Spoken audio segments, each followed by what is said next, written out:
Da li ste upoznati sa tim da je 75 tona zlata prošlo kroz Rusiju u Švajcarsku od početka rata u Ukrajini?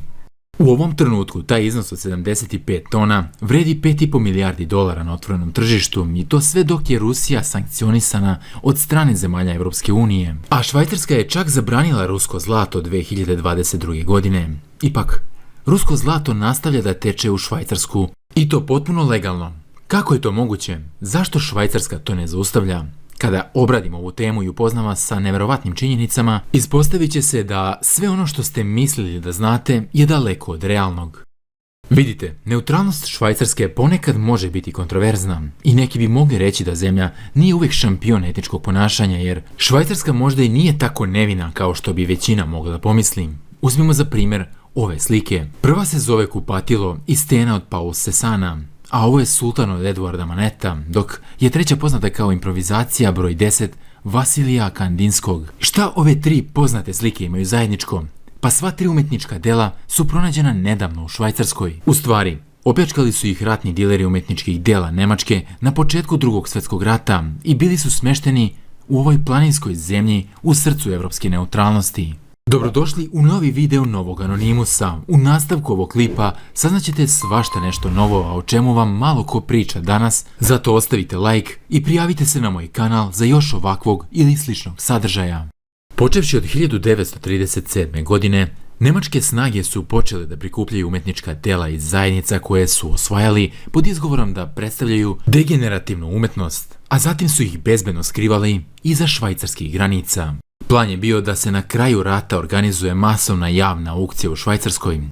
Uprkos ovim prisnim dešavanjima, verovatno znate da Švajcarska i Nemačka iz doba Drugog svjetskog rata nisu bile savezničke ni na koji način. Na kraju krajeva, Švajcarska je slavno neutralna vekovima. Švajcarci su čak pravili planove da se odbrane od nemačke invazije i u jednom trenutku su preventivno oborili 11 nemačkih aviona koji su lebdeli iznad njihovih granica. Tokom sukoba tamo su se održavali diplomatski i komercijalni odnosi samo na papiru, jer reputacija Švajcarske za neutralnost je prosto nesporna.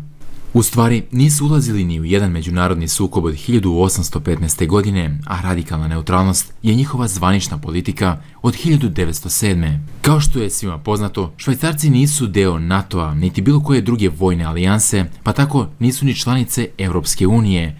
Ono što verujem da mnogi od vas ne znaju jeste da se Švajcarska pridružila Ujedinjenim nacijama 2002. godine, što ih čini posljednjom državom koja je pristupila. Posljednja, sve dok Južni Sudan nije postao samostalna država u 2011. godini.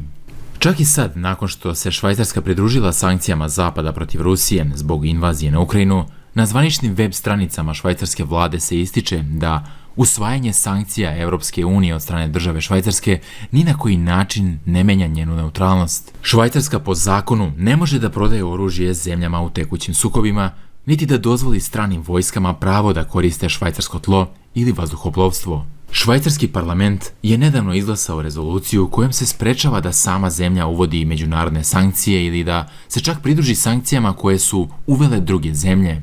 To znači da može da koristi samo one sankcije koje implementiraju međunarodne organizacije kao što su Ujedinjene nacije ili Europska unija. Ali dok Švajcarska tvrdi da je njena neutralnost u službi mira i prosperiteta i da je inspirisana humanitarnim i pacifističkim idealima, oni možda i nisu toliko nevini kao što bi većina na početku ovog klipa zaista i pomislila. Odnosno, počinju da se pojavljuju pukotine koje otkrivaju drugu stranu medalje, drugu istinu, jer svaka neutralnost ima svoju cenu. Pre rata u Ukrajini, uvoz švajcarskog zlata je u prosjeku iznosio 20 tona godišnje, da bi u 2023. godini ta cifra porasla na 38 tona. Dakle, šta objašnjava taj slučajni skok? Istraga švajcarskog javnog emitera i lista Voz otkrila je kako zemlja nastavlja da uvozi zlato koje dolazi iz Rusije. Ajde što je Švajcarska rešila da uvozi rusko zlato ispod stola, ispostavilo se da je i Velika Britanija saučesnik u ovoj igri. Vidite, pre 2019. godine Rusija je ukinula poreze na transakcije zlata kako bi podstakla masovni izvoz ka Velikoj Britaniji. Sada znamo da je to bila priprema za rat, za finansiranje budućih vojnih troškova i dopunjavanje deviznih rezervi njihove centralne banke u očekivanju međunarodnih sankcija. Danas Švajcarska apsorbuje ovo zlato, kupujući ga potpuno legalno i šalje ga u švajcarske rafinerije kako bi ga pretopila. Pretopljene zlatne poluge gube svoje pečate sa oznakama Rusije i ponovo se pečate švajcarskim pečatima i na taj način se ogromne količine etički problematičnog zlata efikasno peru. Ipak, zlatne poluge nisu jedini način na koji zemlja profitira od trenutne situacije u Rusiji. Uprkos švajcarskim javnim okupljanjima koji su usmereni kako bi se zaplenila imovina oligarha, čini se da mnogi pronalaze načine da se ušunjaju i da sakriju svoje stvari od restriktivnijih sankcija Evropske unije. Ruski milijarderi Andrej Meljičenko, Roman Abramović, Dimitrij Pimpjenski žive u Švajcarskoj i nesmetano obavljaju svoj posao. Možda bi vas šokiralo saznanje da ruski oligarh na meti zapadnih sankcija živi udobno u Švajcarskoj zahvaljujući takozvanim švajcarskim zlatnim vizama. Postavlja se pitanje kako je to moguće. Pa Švajcarska je jedna od onih zemalja u kojoj možete da dobijete boravak ili čak državljanstvo živeći i radeći u zemlji ili prosto ulaganjem. Sve što svaki građanin van Evropske unije sa čistim krivičnim dosijeom treba da uradi jeste da plati paušalni porez u rasponu od 200.000 do 600.000 švajcarskih franaka, da bi dobio državljanstvo i dokazao da im nije potreban posao da bi finansijski ostali na površini. Naravno, ovo teško da je opcija za prosječnog čoveka, ali je veoma laka pravna kapija za ruskog bogataša da se prosto ušunja na zapad dok uživa punu zaštitu švajcarskog zakona. Tako da danas u Švajcarskoj imamo najmanje 85 ruskih milijardera kroz program zlatne vize. Da bi švajcarska centralna vlada ovo ukinula, morala bi da poništi neutralnost koju baštini vekovima. Zašto to kažem? Svaki od 26 švajcarskih kantona ima drugačiju imigracionu politiku, a razlog zašto centralna vlada ne može da uđe i protera sve bogataše je taj što švajcarski ustav garantuje nezavisnost svakom kantona. Dakle, za njih je to nezakonito da to urade, tako da sve u svemu od 150 milijardi švajcarskih franaka koji su cirkulisali u švajcarskom bankarskom sistemu iz ruske imovine pre rata, procenjuje se da je 46 milijardi još uvijek ostalo u opticaju. Iz švajcarske perspektive nema ništa loše u tome da izvučete najbolje od sukoba u kojem vi niste učesnik, tako da tokom Drugog svjetskog rata Švajcarska je postala bogatija. Dok je ostatak kontinenta doživeo ogromna razaranja i stradanja kao neutralna zemlja, Švajcarci su ubrzo našli se okruženi silama osovine poput ratne Italije i Nemačke i okupirane Francuske. Neki bi mogli reći da je Švajcarska bila priterana u ćošak i da je sama birala između saradnje i invazije, što je verovatno i tačno, ali također nije tajna da je švajcarska privreda profitirala od ove teške situacije i njene sposobnosti vlade da zadrži dvosmislenost. Tokom celog rata, Švajcarska narodna banka je kupovala tone zlata od ratne Nemačke, efikasno pumpavajući sredstva u nemačku ratnu mašinu. U današnjem novcu se procenjuje da je Švajcarska kupila 1,7 milijardi dolara nemačkog zlata, što je, ako se sećate, manje od trećine vrednosti zlata indirektno stečenog od Rusije danas. Ovo je pomoglo da se popune nemačke zlatne rezerve i omogućilo je da švajcarski franak postane jedina slobodno razmenjiva glavna valuta tokom samog rata. Veliki deo zlata stečenog od nacističke Nemačke, švajcarske banke su odbile da vrate saveznicima posle rata, odnosno vratili su samo 12% ukupnog akumuliranog bogatstva zahvaljujući Vašingtonskom sporazumu iz 1946. godine.